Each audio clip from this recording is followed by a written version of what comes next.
Bom, boa noite a todos. É um grande prazer estar aqui entre amigos, agradecendo o convite da Ivanise de novo, nessa casa de estudos.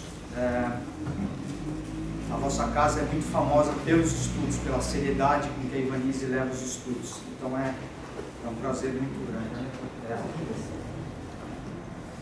Então vamos falar na noite de hoje num tema que é um dos pilares da doutrina espírita, que é a pluralidade das existências. No próprio túmulo de Kardec tem essa inscrição: nascer, morrer, renascer e ainda progredir sempre. Tal é a lei, porque é uma das leis de Deus, é a reencarnação. E não só a reencarnação no mundo físico como a gente conhece. A própria ciência, nos dias de hoje, está entendendo o que é essa matéria, né? E muitas coisas novas estão vindo. E naquele tempo ainda não poderiam ser ditas, porque primeiro que iam chamar eles de mais loucos ainda, como já chamavam.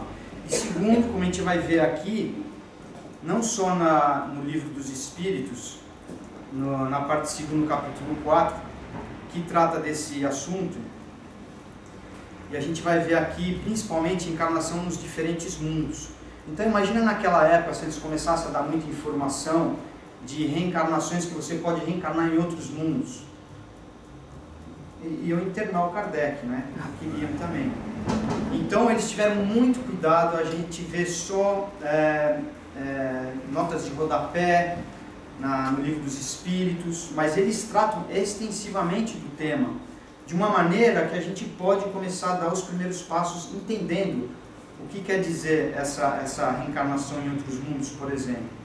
Também temos no Evangelho segundo o Espiritismo, também temos na Revista Espírita, também temos na vasta literatura espírita que trata desse assunto.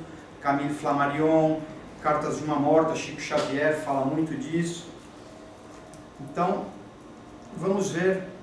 Esses são só, a gente não vai ver todos esses temas, obviamente, por falta de tempo, mas a gente vai se concentrar nessa encarnação nos diferentes mundos. Então, a primeira pergunta é: que mundos são esses? Né? Então, quando a gente pensa em mundo, a gente pensa no nosso mundo, obviamente, porque a gente está aqui na Terra, tem certas características físicas desse planeta, mas os próprios espíritos nos dizem que os planetas não estão aí só para o nosso bel prazer, que existe vida em todos os planetas. E naquele tempo se pensava, se a gente mandar um foguete lá em Júpiter, a gente vai ver, né, os jupiterianos lá, ou os marcianos, a gente mandar para Marte. E a gente sabe que não é assim, porque sondas já foram enviadas e é fisicamente impossível a vida ali. Fisicamente, na nossa física, né? Mas existem outras manifestações da matéria, outras vibrações da matéria, que a gente ainda não sabe, que a gente completamente desconhece. Inclusive, no nosso nível, nível vibratório, existe matéria que a gente ainda não consegue detectar. A Dark Matter, a Dark Energy, só para citar um exemplo bem atual. Então, se a gente olhar na nossa própria casa, que é a nossa Via Láctea, quando a gente começa a ver que ela tem 100 mil anos-luz de diâmetro, ou seja, a velocidade da luz você demoraria 100 mil anos para cruzar ela, e 1000 anos de altura, com 400 bilhões de estrelas. Se a gente nascesse e começasse a contar 1, 2, 3, 4, a gente poderia viver mais de 100 anos e a gente teria chegado no bilhão, contar. Então esses números para a gente é difícil. Então, como a gente fala, 400 bilhões de estrelas, cada estrela a gente sabe que tem pelo menos um planeta. Eles estimam aí por chute que é 1 trilhão de planetas só na Via Láctea. Então desses planetas, igualzinho ao da Terra, poderiam haver 1 em 1000, então só na nossa galáxia poderia ter 1 bilhão de planetas iguaizinho à Terra, ou seja, que pode ter vida. Isso só para começar assim a falar da possibilidade, né? Então a possibilidade está lá, né? Até matematicamente falando é super provável, não é nem provável, é super provável.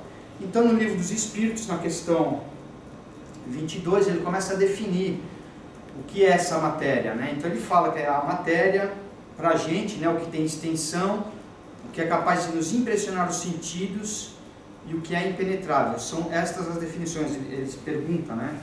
Então, do nosso ponto de vista, sim, né? A gente ainda precisa medir a matéria, né? E quando os cientistas não conseguem, eles ficam loucos, mas eles conseguem, através do efeito da matéria, que essa matéria atua, eles falam, não, tem que ter matéria ali, que é o caso da Dark Matter e da Dark Energy, mas eles não sabem ainda. Aí eles começam também a falar para a gente poder começar a entender, né, do que é infinito, do que é ilimitado. É muito difícil para a gente, na nossa condição atual, entender o infinito. Então, eles falam, não perde muito tempo, porque vocês vão fundir os neurônios, porque imagina o infinito, eles falam, agora imagina mais um pouco, você ainda não chegou você não deu nem um passo no infinito. Então não dá, né? Então é melhor a gente só aceitar que só do universo visível, né, que são acho que 83 bilhões de anos-luz, tem mais ainda, só que a luz não deu tempo de chegar. Então a gente não sabe ainda, né, daquelas 100 bilhões de galáxias que existem, isso é só estimativa, mais ou menos, que a gente sabe por agora, mas tem muito mais, porque a gente começou a descobrir isso no século passado, ainda tem muitas descobertas por vir. Então ele fala que também o vácuo não existe, tudo no universo, né, tem vida. Então, se a gente pudesse colocar os olhos, o óculos, que pudesse ver nessas outras vibrações de manifestações da matéria, a gente poderia enxergar um monte de coisa, inclusive nesses outros planetas que a gente acha que não tem vida, a gente ia conseguir ver uma vida material e uma vida espiritual também. Porque quando a gente pensa a vida no planeta Marte, né, deve ter espírito, lá está a vida espiritual. Não, é vida física mesmo.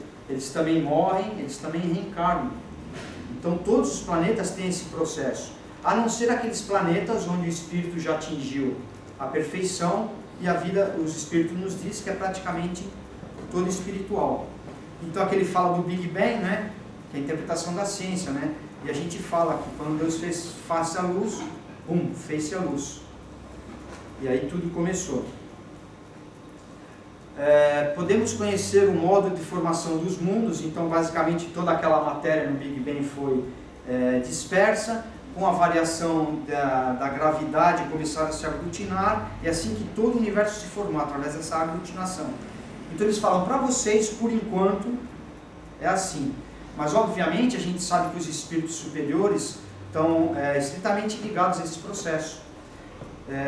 Dizem que Jesus, né, já foi o governador da Terra antes dela ser formada. Ele estava lá supervisionando com os engenheiros siderais a formação da própria Terra. Então, isso nos diz várias coisas. Primeiro, que Jesus não fez a sua evolução nesse mundo.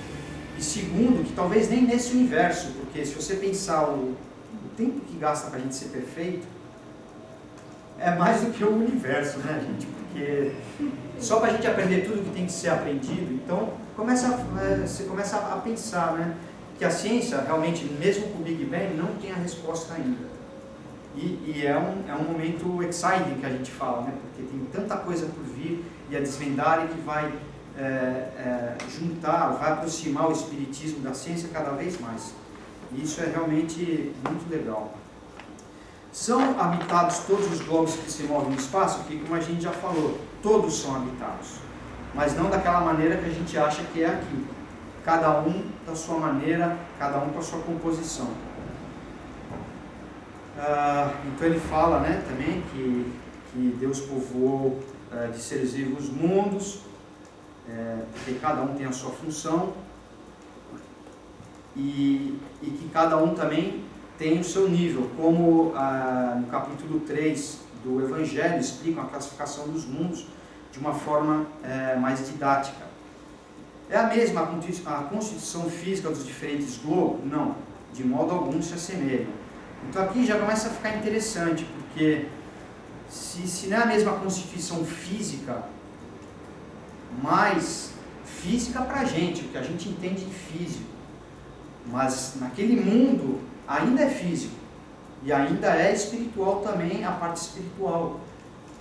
Então, eu sei que é um pouco talvez difícil da gente começar a pensar e compreender, mas o físico aqui para a gente não é o mesmo físico para os outros mundos, mas existem.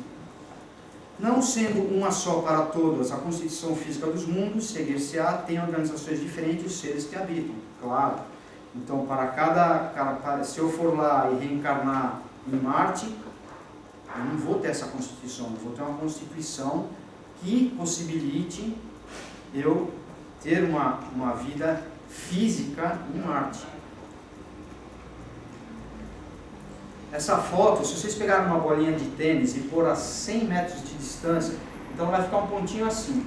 Então o Hubble, o telescópio, eles ficaram 10 dias tirando fotografia e filmando. Aquele pontinho que não tinha nada. E aí veio essa fotografia. E quase todos os pontos dessa foto é uma galáxia. Tem mais de 3.000 galáxias. Só para ver a riqueza do universo e como a gente ainda... Imagina cada galáxia com 400 bilhões de estrelas, cada estrela com um planeta. Então é zilhões de planetas que tem e a possibilidade de vida em cada um deles. Então imagina. Casa para a gente poder fazer a nossa reencarnação não falta. Não tem problema de escassez. No Evangelho, como a gente citou, também tem lá a classificação dos mundos. De uma forma didática, a gente sabe que a gente está no mundo de provas e expiações. Já sabemos que a Terra também esteve em condição de planeta primitivo, tanto da característica física como na característica moral. Física, quando era tudo incandescente e vida praticamente não existia, pelo menos essa vida mais complexa, né? E moral, quando começaram a reencarnar os hominídeos, os homens das cavernas, ainda também era primitivo moralmente falando.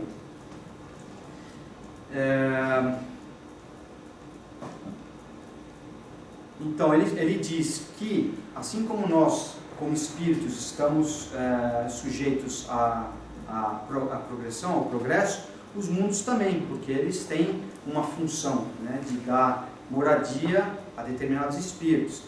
Então, ele também tem que, digamos assim, evoluir. A gente sabe que matéria é inerte, né? A matéria não evolui per se, mas através do espírito inteligente que atua sobre a matéria, ele a embeleza, ele pode-se dizer assim que ela evolui. Então, a própria natureza, através da ação do homem, ela vai dando uma resposta também, ela vai se embelezando.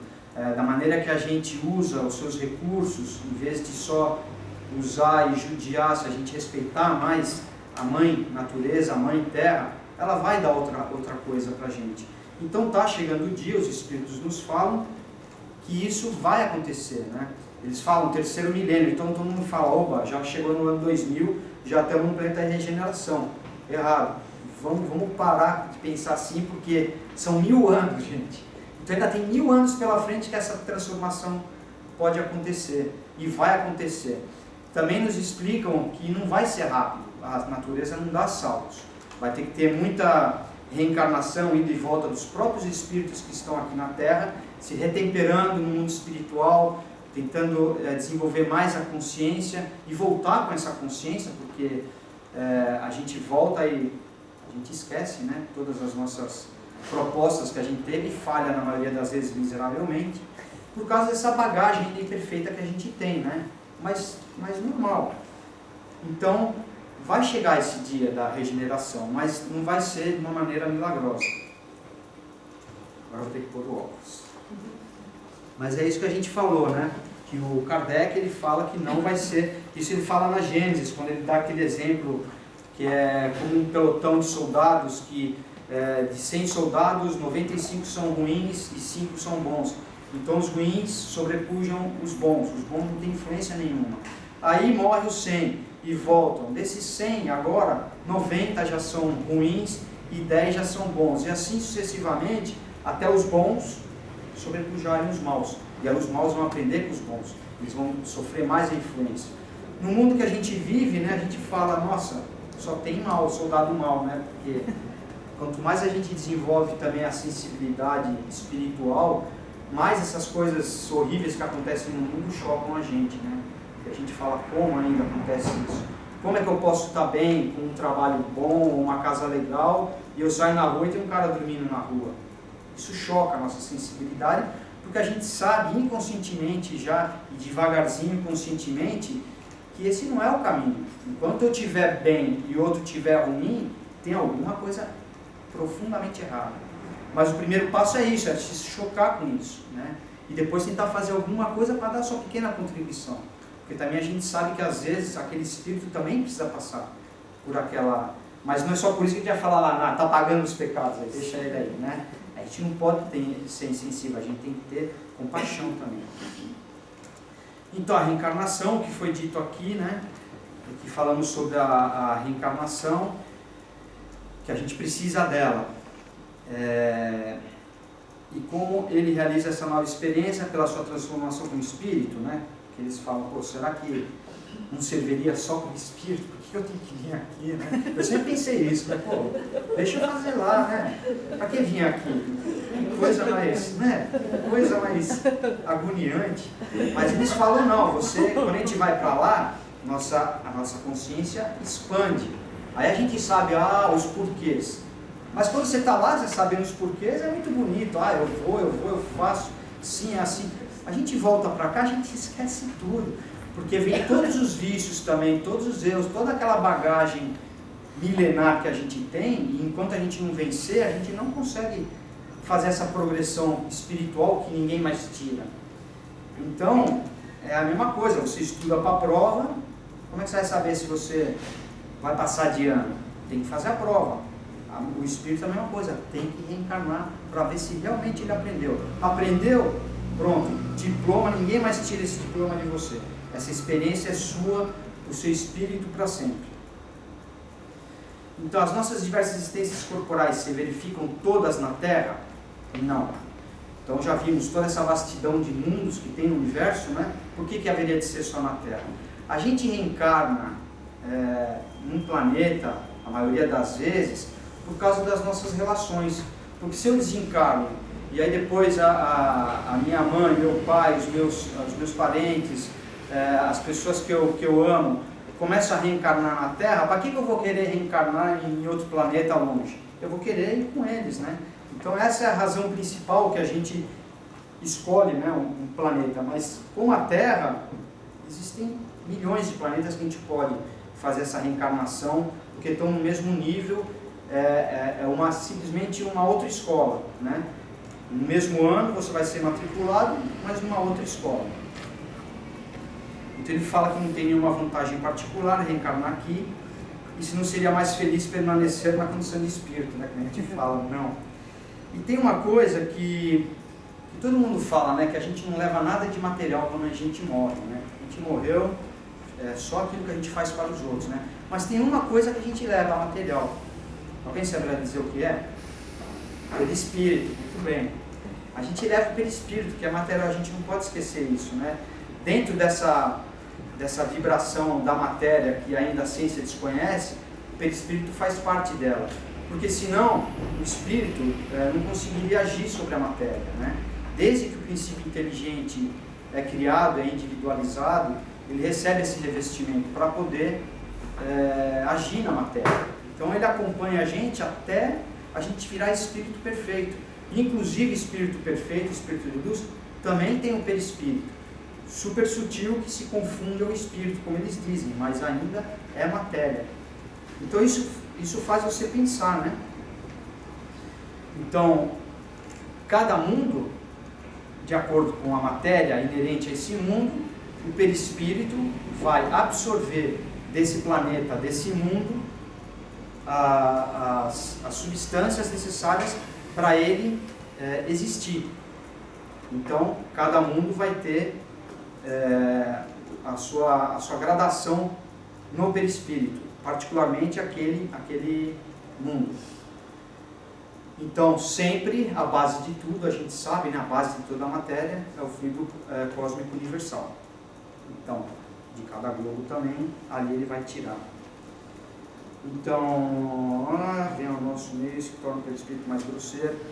Também, né, a gente sabe que quando os espíritos bem superiores eles vêm para outros mundos, na maioria das vezes eles nem se importam em revestir o perispírito, digamos assim, mais grosseiramente. Eles usam na escala outros espíritos para fazerem os trabalhos para aquele mundo. Se eles precisarem mesmo, eles vêm.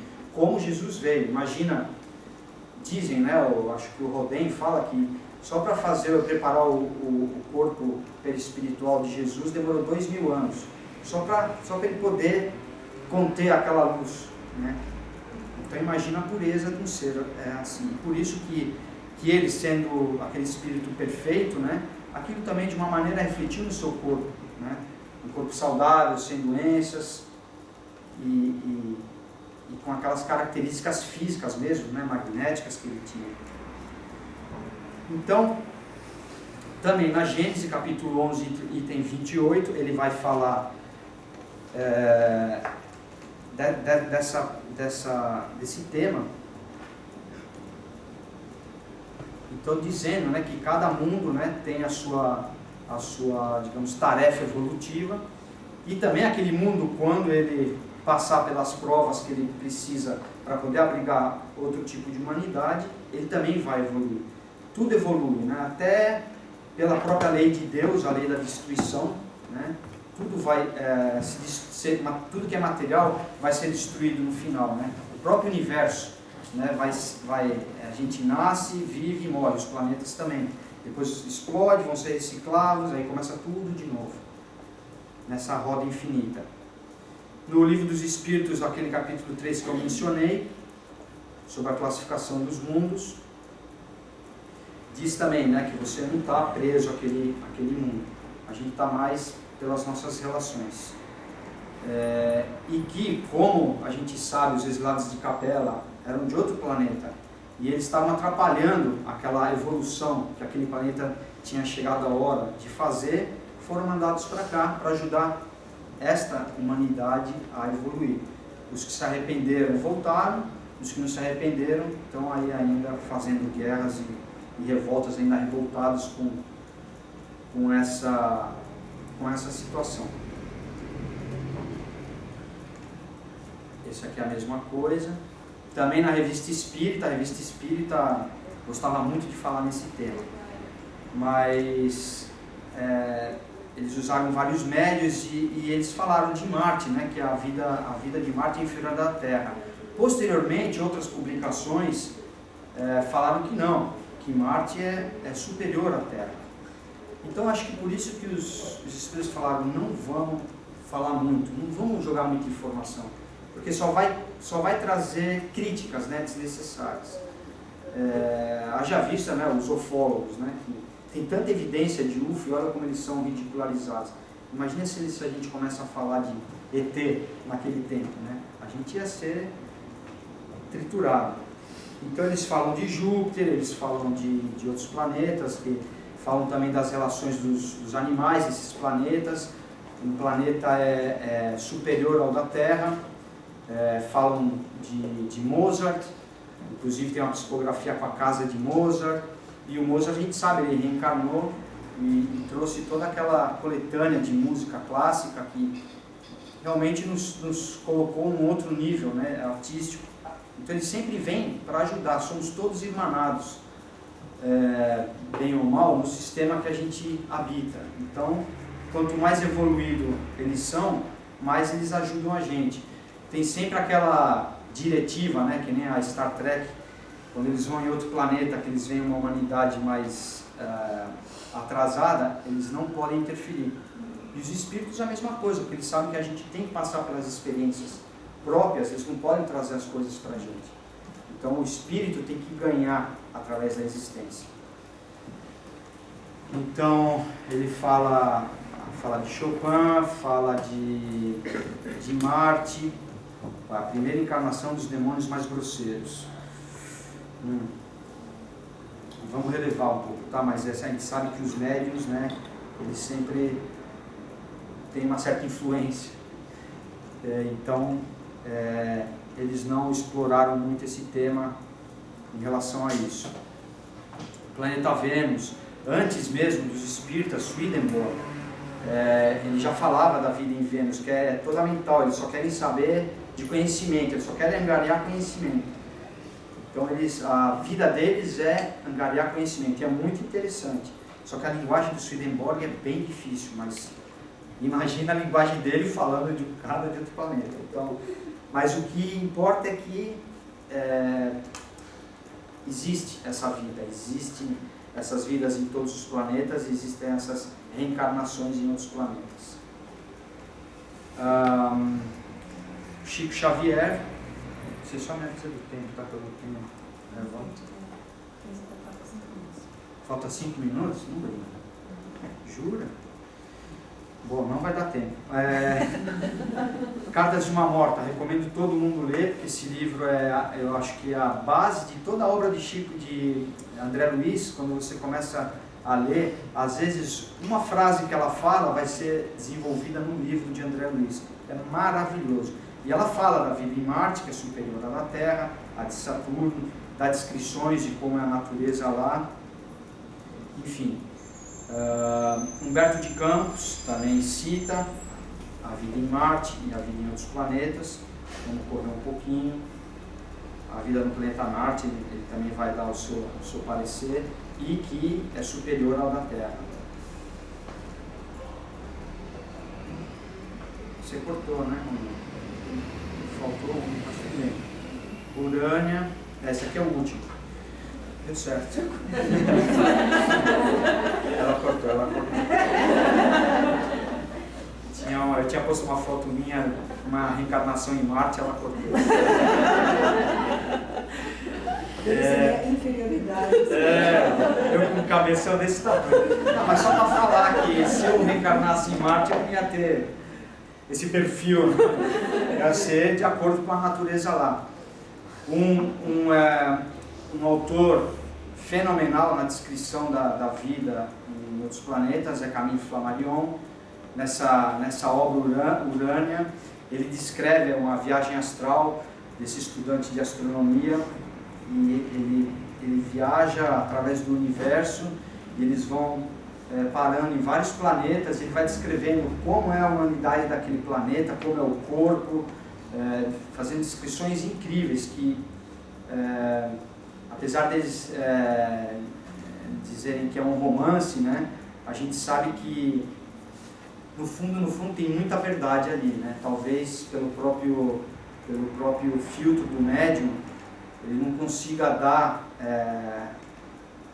a perfeição, porque faltam palavras, faltam parâmetros para a gente comparar e entender essa vida, né? Mas o importante é isso, é que existe essa vida, que existe essa irmandade entre os planetas, que existe essa capacidade da gente poder reencarnar em vários planetas, e também isso é um incentivo, porque a gente sabendo que a Terra ainda é um planeta de provas e expiações, e que existem planetas muito superiores à Terra, vale todo esse esforço da gente, da reforma íntima, para a gente poder um dia ir nesses planetas também. Muito obrigado.